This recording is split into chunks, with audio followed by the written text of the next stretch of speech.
All right, Coach, you got yourself a win here tonight in the Colonel Classic. Let's talk about this game and talk about moving forward in this season so far. Well, great game for our guys to, break some rust off after the break.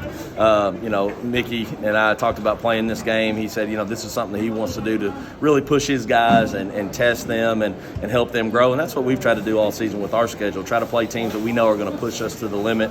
Tonight was a good game for us because we've got to be able to play a fast tempo game and try to be efficient. And we weren't as efficient as we should have been in spots, and they did a great job, especially in that second half, beat us in the third quarter, moved the ball, found the open man and knocked down some shots. So, but ultimately our speed and strength, it won out in the end. And I thought our guys did a good job. Gerard's really set the tone for us.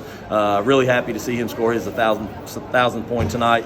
Hopefully many more to come for him. And Mark Thomas, a guy that hasn't dressed a lot of games but came in and hit 5 threes late. Those are fun and great memories, fun moments, and that's what basketball is all about. You're trying to create those kind of moments with your team and your guys, and that builds a bond moving forward. And that's what we're going to need. We're going to need to continue to grow as a team, get stronger together, and so it was a good one.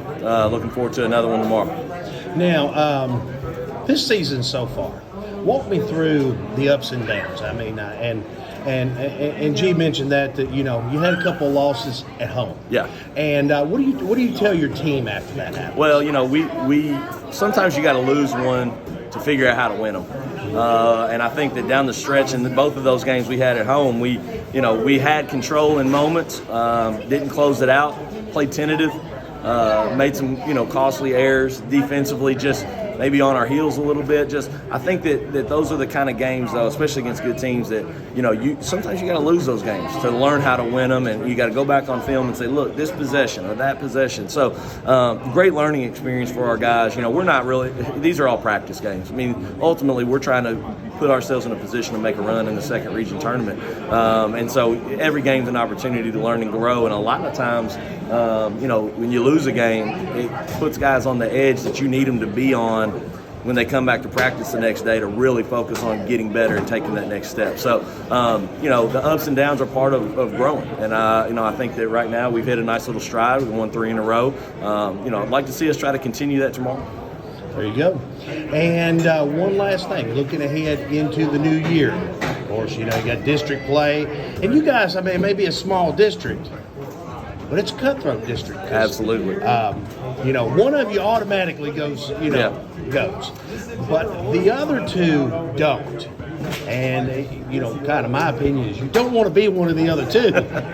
Anything can happen in that game. You want to try to secure that first round bye if you can, and it's always tough to do it. Union County is much improved. You can see them growing by leaps and bounds every time you watch them on film. They're playing a lot of young guys, and when you play a lot of young guys, you're going to have good nights, you're going to have bad nights, but they're going to get better over the course of the season. And Webster County can score with anybody, and so and I think that as the season goes on, they're again similar boat. Those guys are learning and getting valuable game experience. So when district play comes around, they're going to be tough. So we have experience on our side. I think that we're finding some additional scoring, which is great. Having multiple guys in double figures, not being overly reliant on Gerard will help us in district play. But you're right. Our district's tough. Everybody in our district's well coached, and that number one seed, everybody's trying to get it. So hopefully we take a step in the right direction over the next couple of weeks and be ready for those district games when they roll around. There you go. All right, Coach, thank you so much for stopping in with me tonight. And we look forward to seeing you, of course, later on this year, and we'll have you on the podcast here in a couple of weeks. Awesome. Thanks for being here. All right, thank you.